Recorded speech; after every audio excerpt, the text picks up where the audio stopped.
So over the recent months, War Tycoon has been adding a lot of paid limiteds and just overall game passes in general. And the question that people are recently asking once again is War Tycoon becoming pay to win or not? Well, today I will try to be answering this question through many different ways, and that's going to be reviewing every single vehicle category once again to see if the game is truly pay to win. I have done a very similar video to this a while ago, however a lot of things have changed since then, so I'd like to make a little bit of an update video to this.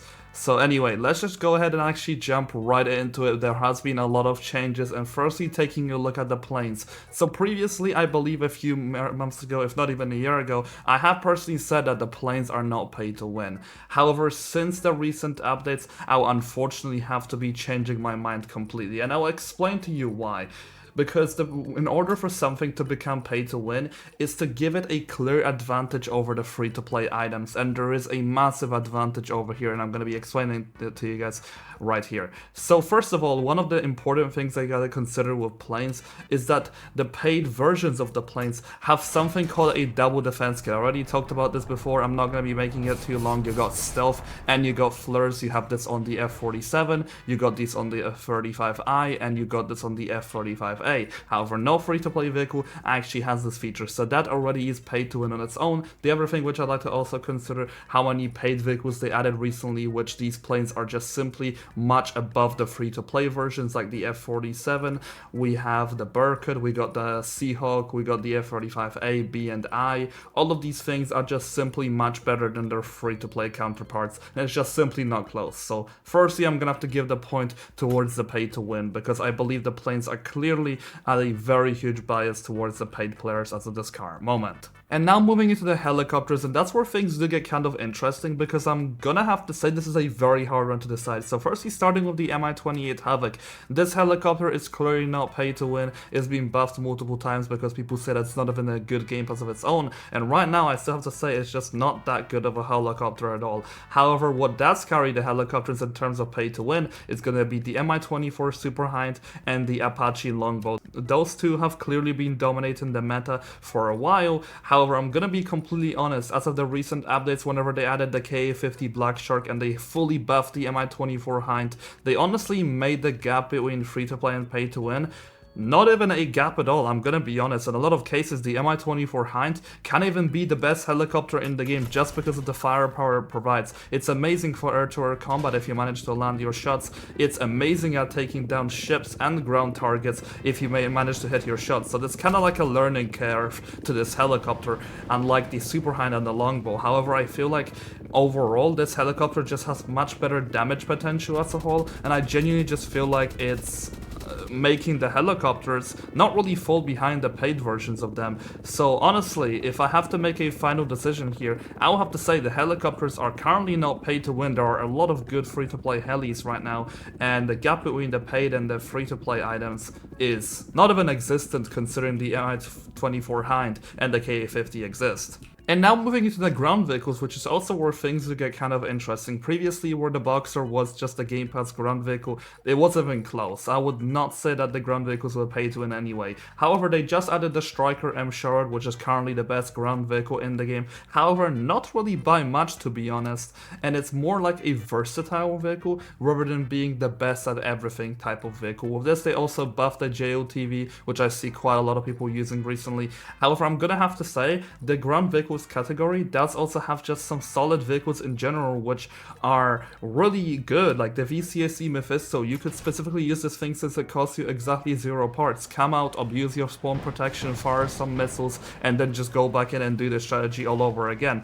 So that's what the VCSE Mephisto offers. You got things like the Lazar APC if you want to beat people in brute force. You got the Lava, you got the Lav 25. You also have the newly added Striker MGS, which is really good at fighting ground vehicles in general, which it can easily counter things like the Striker Sherrod. And then with this we even got the HIMARS Attackams, which has the best damage potential out of all of them.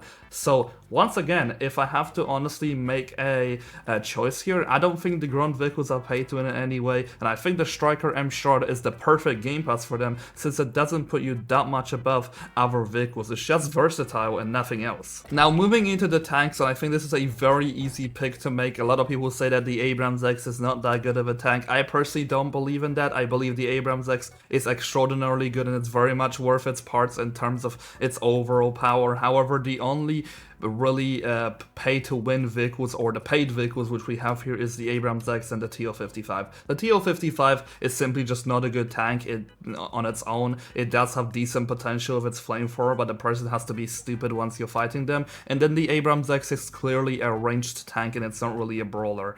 And it's made for its own various purposes rather than just being the best at everything overall. With this, we also have the TOS Buratino, which is just niche in its own ways. It's not really above all the other vehicles. We got the BMD 4M, and this is just supposed to be a multi-terrain type of vehicle, which is just the best ground vehicle which you could use for overall airdropping things. Like, as you can see right here, if you look at the airdrop category, in terms of power, the difference is definitely clear. The only things that can even semi-compete with the BMD 4M is going to be the Bradley. So in terms of airdrops on its own, I believe the BMD 4M is a clear favor in terms of pay to win. However, one thing you do have to really consider about the BMD 4M is that you're almost never going to be spawning this thing in your normal tank factory. However, things that you are always going to be spawning is going to be things like the Leopard 2 Arc, the E100, Challenger, we got the T14, BMPT Terminator, K9 Fender, KF51 Panther.